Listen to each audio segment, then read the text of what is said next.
whatever that might mean to you. So maybe camping in a forest, hiking up a mountain, or snorkeling on a coral reef. Those of us from the Western Cape, that'd be probably a kelp forest instead, which is that brown seaweed you see growing along the coastline. Now, what if I were to say to you that over a period of just a few months, whatever this natural ecosystem is that you're thinking of could be destroyed by changing climate? Unfortunately, this isn't just doomsday talk. In the ocean, which is what I study, events like this do occur. They're called marine heat waves. The most recent one that occurred that destroyed an ecosystem was off the southwestern coast of Australia in 2012.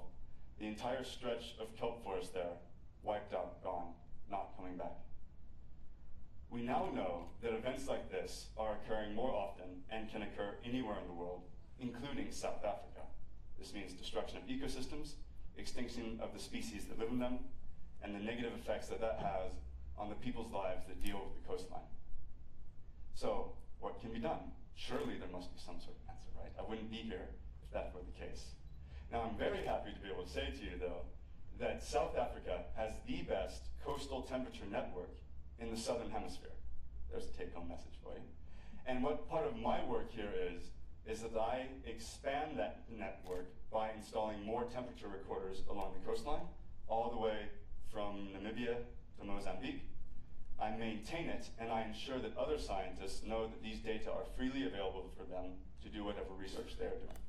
Because of the quality of these data and how long they are, we're actually able to look back through these historical records and see that marine heat waves as large as this one in Australia have occurred in South Africa. We just don't know what effect it had because we didn't know to study them back then, that they existed. We also see from these data that the number of marine heat waves occurring per decade and the intensity, the heat of them, is increasing as well. So think of this temperature network that we're developing as a sort of castle wall. And from atop this wall, we can see these marine heat waves as they're coming. And while we may not be able to prevent them directly from occurring, because we better know how to understand them and what the damage is that they do, and make a plan for how to correct that damage, that we can, moving forward through time now, as climate change occurs, prevent these marine heat waves from destroying our ecosystems.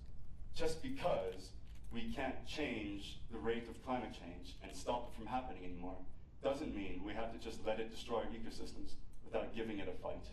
Thank you.